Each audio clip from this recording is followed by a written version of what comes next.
शपथ घेतल्यानंतर आणि पदभार घेतल्यानंतर मतदारसंघात आल्यानंतर खूप आनंद आहे आणि अजूनही मला विश्वास बसत नाही आहे की मी मंत्री झालेली आहे, कारण की आधीपासनं कधी डोक्यात घेऊन मी कधी चालली नव्हती. आधीपासनं खासदारपर्यंत ठीक आहे की खासदार म्हणून मी एवढे वर्ष काम केलेलं आहे आणि ह्यावेळेस पण काही तशी अपेक्षा नव्हती, पण पक्षाच्या लोकांनी, आदरणीय मोदी साहेबांनी आणि जनतेच्या आशीर्वादामुळे मंत्रिपद मला मिळालेलं आहे आणि नक्कीच लोकांच्या, कार्यकर्त्यांच्या अपेक्षा माझ्याकडनं वाढलेल्याच असतील आणि मी सुद्धा 2-3 दिवसापासून तेच विचार करते आहे की जबाबदारी आता वाढलेली आहे मतदारसंघाला घेऊन आणि आता फक्त मतदारसंघापुरता नाही तर पूर्ण राज्यासाठी काम करायचं आहे, देशासाठी काम करायचं आहे.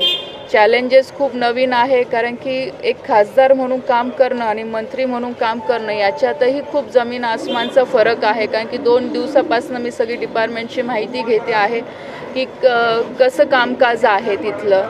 यूथ अफेअर आहे. आज जवळपास आपली देशाची जर आपण यूथच्या संदर्भामध्ये जर टक्केवारी बघितली तर जवळपास 50% वरती आज आपल्या देशामध्ये यूथ आहे. ह्या यूथसाठी कसं आपल्याला चांगलं काम करता येईल की जेणेकरून आपल्या देशातला जो युवा आहे जो देशाच्या कार्यासाठी किंवा देशाच्या हितासाठी काही चांगलं सोशली काम करू शकतो किंवा पुढे येऊ शकतो. त्याच्यानंतर स्पोर्ट्स आहे जो खूप महत्त्वाचा विषय आहे. आपण बघतोय की आपल्या देशामध्ये पण आता चांगले खेळाडू आता पुढे येऊ लागलेले आहे. ऑलिम्पिकमध्ये आता आपलं देशाचं नाव पुढे जाऊ लागले, चांगले मेडल्स आणू लागलेले आहे. आता पुढच्या महिन्यात पॅरिसमध्ये ऑलिम्पिक आहे.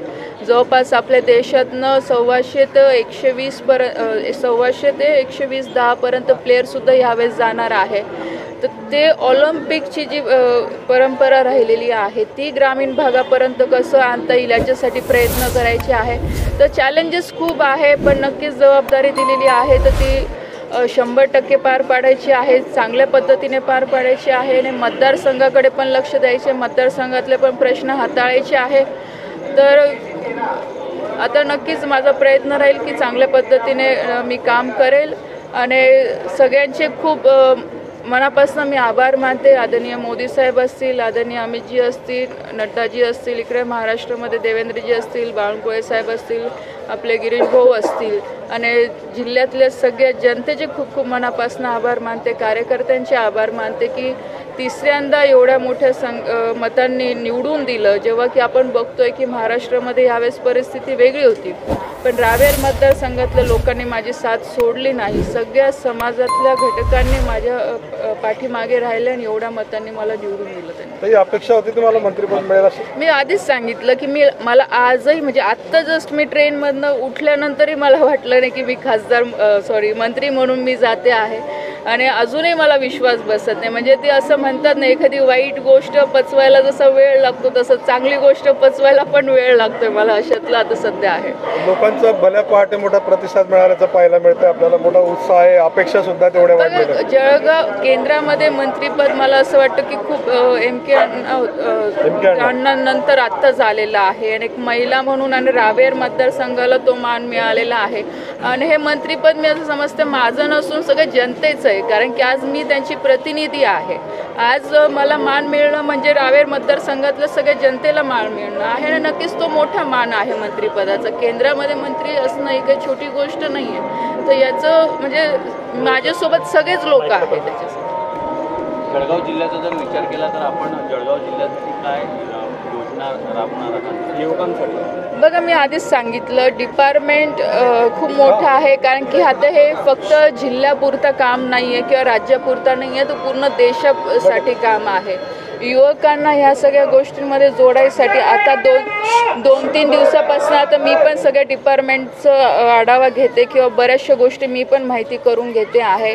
पण नक्कीच युवकांना सोशल वेलफेअरमध्ये कसं जोडता येईल की त्यांनाही सोशली रिस्पॉन्सिबिलिटी घ्यायची कशी सवय लागेल, कारण की ह्या सगळ्या ॲक्टिव्हिटी तुमच्या 11वी-12वीपासून सुरू होतात. त्याच्यामध्ये कसं जोडता येईल, कारण की आज युवकांना सोशली अवेअर असणं किंवा आपल्या सोसायटीसाठी आपल्या देशासाठी काहीतरी स्वतःहून रिस्पॉन्सिबिलिटी रिस्पॉन्सिबिलिटी घेऊन कामं करायची सुद्धा जबाबदारी आहे. पण त्यांच्यामध्ये अवेअरनेस आणणं फार गरजेचं आहे, कारण की शेवटी ह्या देशाचं पुढचं फ्युचर हा यूथ आहे, हा युवा आहे. त्याच्यामुळे त्यांना ह्या सगळ्या गोष्टींशी जोडणं फार गरजेचं आहे. तर ते फक्त काही जळगावपुरतं नाही तर संपूर्ण देशभरामध्ये करायचा मी प्रयत्न करणार आहे. जसं स्पोर्ट्सचं मी सांगितलं की आज आपण बघतो की इंटरनॅशनल याच्यामध्ये ऑलिम्पिकमध्ये आज आपण बघा की एवढे चांगले चांगले प्लेयर आपल्या देशामधनं जात आहे. तर ते सुद्धा ग्रामीण भागापर्यंत त्या सगळ्या ॲक्टिव्हिटी कशा ओढता येतील की जेणेकरून आपल्या ग्रामीण भागामध्ये पण ऑलिम्पिक्स काय आहे आणि तिथे कसं आपण पोचू शकतो. तर याच्यासाठी सुद्धा प्रयत्न होतील की जेणेकरून आपले ग्रामीण भागातले सुद्धा जास्तीत जास्त खेळाडू भविष्यामध्ये पुढे जाऊ शकतात. कारण की आज देशाच्या विकासामध्ये किंवा या सगळ्या गोष्टींमध्ये स्पोर्ट्सचा पण खूप महत्त्वाचा रोल राहिलेला आहे. तर त्यासाठी हे सगळ्या गोष्टी आपल्याला करायचं आहे. आणि जिल्ह्याच्या विकासासाठी केंद्रातल्या ज्या काही योजना आहे, कारण सिंचन जसं मी आधी सांगितलं सिंचन खूप महत्त्वाचा विषय, सिंचनावर काम करायचं आहे.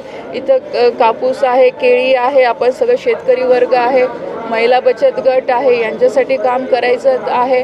तर नक्कीच मंत्रिपदचा फायदा ह्या सगळ्या गोष्टींना बाकी डिपार्टमेंटच्या योजना आणण्यासाठी राज्य सरकारकडनं पाठपुरावा करण्यासाठी त्याचं होईलच. तर त्याच्यामुळे जळगाव जिल्ह्यातील सर्व महाविकास आघाडीतर्फे आपलं स्वागत करत आहे. आपण याकडे मी तेच सांगितलं बघा, स्वागत आज मी तेच सांगितलं, हा मान माझा एकटीचा नाही आहे, ह्या सगळ्या जनतेचा मान आहे. आज सगळ्यांनी माझं स्वागत केलं त्याच्याबद्दल सगळ्यांचे तर मी आभारच मानते.